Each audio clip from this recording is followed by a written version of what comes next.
আপনি কি মনে করেন যে ইমাম খোমেনি যা করেছিলেন, আর আপনি কি জানেন সে বাদ দেয়নি রাম সীতাকেও? তিনি কি ফতোয়াটা দিয়ে ঠিক করেছিলেন? আমি আগেও এই স্যাটানিক ভার্সেস নিয়ে কথা বলেছি।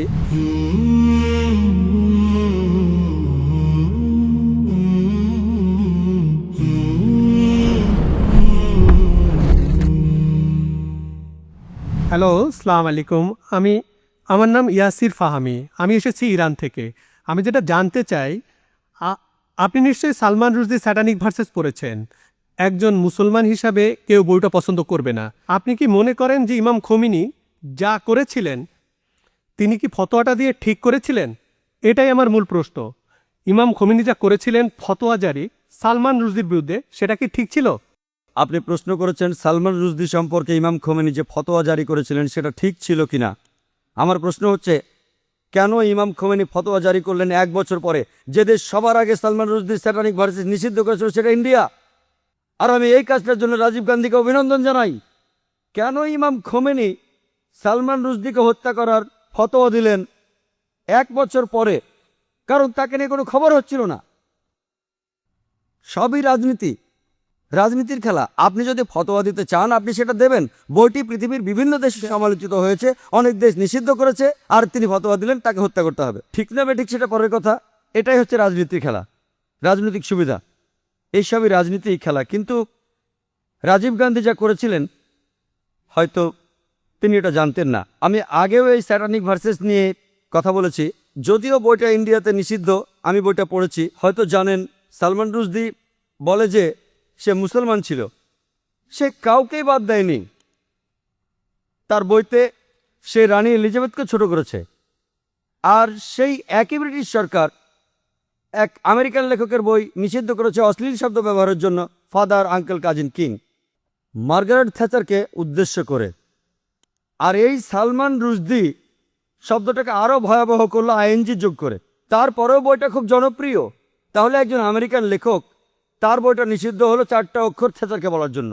আর এই লোক সালমান রুশদি সেটাকে ভয়াবহ করলো আইএনজি দিয়ে, সেই একই মার্গারেট থ্যাচারকে উদ্দেশ্য করে। কিন্তু সে পেল পুরস্কার। কেন? কারণ সে ইসলামের নিন্দা করেছে। এতে তারা খুব খুশি। আর আপনি কি জানেন সে বাদ দেয়নি রাম সীতাকেও? এদেরকে শ্রদ্ধা করে বেশিরভাগ ইন্ডিয়ান, তাদেরকেও ছোট করেছে। আমি শব্দটা আর বলতে চাই না। সে তাদেরকেও ছোট করেছে, তাদেরকেও ছাড়েনি। আর অনেক লোকই সেটা সমর্থন করে। তাই রাজীব গান্ধী সম্ভবত জানতেন না, কিন্তু পরে তিনি বইটা পড়ে বুঝতে পেরেছেন যে কাউকেই সেখানে বাদ দেওয়া হয়নি। তাহলে কেউ যদি সবসময় নিন্দা করে, পবিত্র কোরআনে সূরা মায়দার 33 নম্বর আয়াতে উল্লেখ আছে যে যদি কোনো ব্যক্তি আল্লাহর বিরুদ্ধে যুদ্ধ করে আর তার নবীর বিরুদ্ধে, অনেকগুলো পদ্ধতি আছে। একটা হচ্ছে তাকে মৃত্যুদণ্ড দিন, ক্রুশবিদ্ধ করুন, বিপরীত দিক থেকে হাত পা কেটে ফেলুন, অথবা দেশ থেকে বহিষ্কার করে দিন। আর এই আইন শুধু কোরআনে নয়, এটা বাইবেলেও আছে। যদি আপনি বুক অব লেভিটিকাস পড়েন সেখানে আছে যদি কেউ ধর্মের বিরুদ্ধাচরণ করে তাকে পাথর নিক্ষেপ করে হত্যা করো। এমনকি একজন পথিকও তাকে পাথর নিক্ষেপ করতে পারে যে ধর্মের বিরোধিতা করে। তাহলে এই আইন সব ধর্মগ্রন্থে আছে, শুধুমাত্র ইসলামে নয়, বেশিরভাগ ধর্মগ্রন্থেই কথা আছে। হতে পারে খ্রিস্টান ধর্ম, হতে পারে ইসলাম ধর্ম, হতে পারে ইহুদি ধর্ম। স্রষ্টার বিরোধিতা যদি নিশ্চিতভাবে ঈশ্বরের বিরোধিতা করা হয়, অন্য কোনো দেশের সীমা নাই। আমরা এখান থেকে ফতোয়া দিতে পারি না যে তাকে হত্যা করা হবে ইত্যাদি।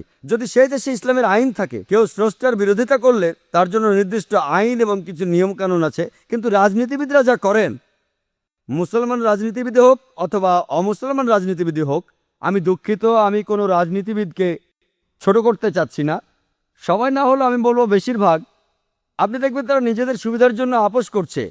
আর ঠিক এই কারণেই বলা হয়ে থাকে যে ধর্ম আর রাজনীতি দুটো আলাদা জিনিস, কিন্তু তারা ধর্মকে ব্যবহার করে হাতিয়ার হিসেবে খ্যাতি অর্জনের জন্য।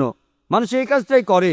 আমাদের বোঝা উচিত যে ফতোয়া দিয়েছিলেন খোমেনি, আমার মতে এটা রাজনৈতিক ফায়দা লুটারি কৌশল। কিন্তু বইটা নিষিদ্ধ করেছিলেন রাজীব গান্ধী, সেটা ঠিক ছিল। তিনি নিষিদ্ধ করেছিলেন প্রথম, আর এখন এই নিষেধাজ্ঞা তুলে নেওয়া হচ্ছে। আমি জানি না এই নিষেধাজ্ঞা আছে না তুলে নিয়েছে। এই নিষেধাজ্ঞা তুলে নেওয়ার জন্য দাবি এসেছিল। তবে কেউ যদি স্রষ্টার বিরোধিতা করে, ইসলাম বলে, খ্রিস্টান ধর্ম বলে, খ্রিস্টান ধর্মে থেকে পাথর মেরে হত্যা করতে হবে। ইসলাম ধর্মে 4টা পথ আছে, হত্যা থেকে বহিষ্কার পর্যন্ত। খ্রিস্টান ধর্মে একটাই পথ, শুধুমাত্র পাথর মেরে হত্যা করা। ইসলামে 4টা পথ আছে, বেছে নিতে পারেন। খ্রিস্টান ধর্মে শুধুই পাথর মেরে হত্যা করা। আশা করি আপনি উত্তরটা পেয়েছেন।